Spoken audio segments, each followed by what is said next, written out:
নমস্কাৰ সকলোকে স্বাগতম জনাইছো নিমাত ষ্টাডি পইণ্ট চেনেলটোলৈ। আজি আমি এই ভিডিঅ'টোৰ মাধ্যমেৰে BA second semester Assamese gut 4 নিৰ্বাচিত পাঠ 3 কবিৰ অহৈতুকী প্ৰীতি শীৰ্ষক পাঠৰ সকলোবোৰ মোষ্ট ইম্পৰ্টেণ্ট অতিচমু প্ৰশ্ন উত্তৰ আলোচনা কৰিম। আজিৰ এই ভিডিঅ'টোত আমি যিবোৰ প্ৰশ্ন উত্তৰ আলোচনা কৰিম এইবোৰ প্ৰশ্ন উত্তৰ তোমালোকৰ এক্সামত প্ৰায়ে আহি থাকে। সো ভিডিঅ'টো প্লিজ শেষলৈকে চাবা। যদি তুমি এতিয়ালৈকে এই চেনেলটো ছাবস্ক্ৰাইব কৰা নাই তেন্তে প্লিজ চেনেলটো ছাবস্ক্ৰাইব কৰি দিবা আৰু এইটো ভিডিঅ' তোমালোকৰ বন্ধু-বান্ধৱী অথবা আছামিজৰ হোৱাটছআপ গ্ৰুপত শ্বেয়াৰ কৰি দিবা। মৰমৰ ছাত্ৰ-ছাত্ৰীসকল, এইটো ভিডিঅ'ৰ ডেছক্ৰিপশ্যনত BA ছেকেণ্ড ছেমিষ্টাৰ আছামিজৰ সকলো ইউনিটৰ ভিডিঅ'ৰ প্লেলিষ্টৰ লিংক দিয়া আছে। তাত ক্লিক কৰি তোমালোকে সকলো ইউনিটৰ ভিডিঅ'বোৰ চাই ল'বা। ব'লা তেন্তে বেছি পলম নকৰি আজিৰ ভিডিঅ'টো আমি আৰম্ভ কৰোঁ। অতি চমু প্ৰশ্ন উত্তৰ। 1 নম্বৰ প্ৰশ্ন, ডক্টৰ বাণীকান্ত কাকতিৰ কবিৰ অহৈতুকী প্ৰীতি প্ৰবন্ধটো তেওঁৰ কোনখন পুথিৰ অন্তৰ্গত? উত্তৰ, ডক্টৰ বাণীকান্ত কাকতিৰ কবিৰ অহৈতুকী প্ৰীতি প্ৰবন্ধটো তেওঁৰ সাহিত্য আৰু প্ৰেমৰ অন্তৰ্গত। 2 নম্বৰ প্ৰশ্ন, বাণীকান্ত কাকতিয়ে কোন বিশ্ববিদ্যালয়ৰ পৰা কি বিষয়ত ডক্টৰেট উপাধি লাভ কৰে? উত্তৰ, বিখ্যাত ভাষাবিদ সুনীতি কুমাৰ চেটাৰ্জীৰ অধীনত Assamese its formation and development বিষয়ত গৱেষণা কৰি বাণীকান্ত কাকতিয়ে 1935 চনত কলিকতা বিশ্ববিদ্যালয়ৰ পৰা ডক্টৰেট উপাধি লাভ কৰে। 3 নম্বৰ প্ৰশ্ন, অহৈতুকী প্ৰীতি মানে কি? উত্তৰ, যি প্ৰেম প্ৰীতিত সম্ভোগ বাসনা অথবা মিলনৰ আকাংক্ষা নাথাকে সেয়াই অহৈতুকী প্ৰীতি। মৰমৰ ছাত্ৰ-ছাত্ৰীসকল, ভিডিঅ'টো আগবঢ়োৱাৰ আগতে এটা সুখবৰ।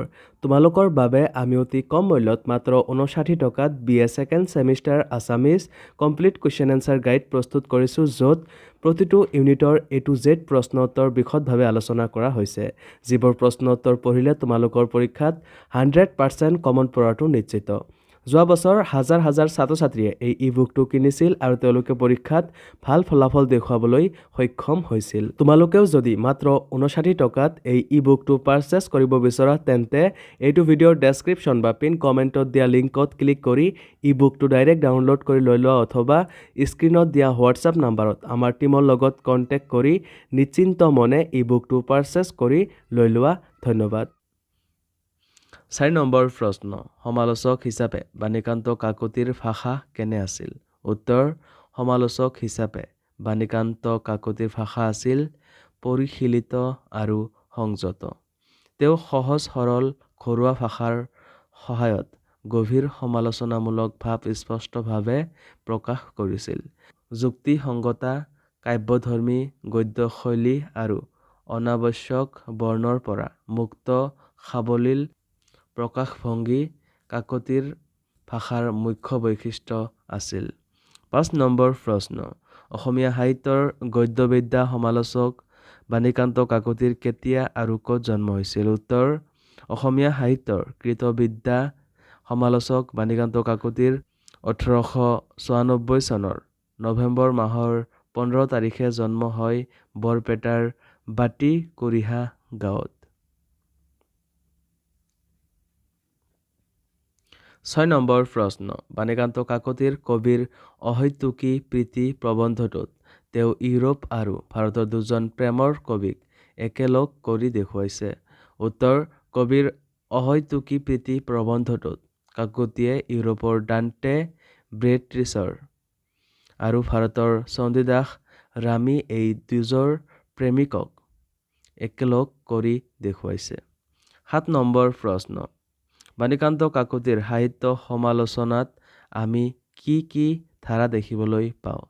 উত্তৰ, বাণীকান্ত কাকতিৰ সাহিত্য সমালোচনাত আমি প্ৰয়োজন সাপেক্ষে ব্যাখ্যাত্মক আৰু প্ৰয়োজন সাপেক্ষে তুলনামূলক দৃষ্টিভংগী দেখিবলৈ পাওঁ।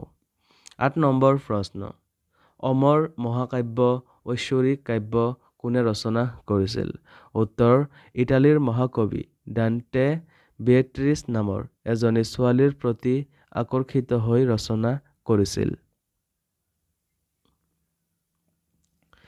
9 নম্বৰ প্ৰশ্ন, গুৱাহাটী বিশ্ববিদ্যালয়ৰ কলাগুৰু হিচাপে বাণীকান্ত কাকতিয়ে কেতিয়া কাৰ্যভাৰ গ্ৰহণ কৰিছিল? উত্তৰ গুৱাহাটী বিশ্ববিদ্যালয়ৰ কলাগুৰু হিচাপে বাণীকান্ত কাকতিয়ে 1949 চনত কাৰ্যভাৰ গ্ৰহণ কৰিছিল। 10 নম্বৰ প্ৰশ্ন। চিন্তাশীল সমালোচক বাণীকান্ত কাকতিয়ে ডান্টেৰ প্ৰেমক কাৰ প্ৰেমৰ সৈতে তুলনা কৰিছে? উত্তৰ কাকতিয়ে ডান্টেৰ প্ৰেমক চণ্ডীদাসৰ প্ৰেমৰ সৈতে তুলনা কৰিছে। 11 নম্বৰ প্ৰশ্ন। বাণীকান্ত কাকতিৰ গৱেষণা গ্ৰন্থখনৰ নাম কি? উত্তৰ বাণীকান্ত কাকতিৰ গৱেষণা গ্ৰন্থখনৰ নাম হ'ল Assamese its formation and development. মৰমৰ ছাত্ৰ-ছাত্ৰীসকল, আজিলৈ এইখিনিয়ে।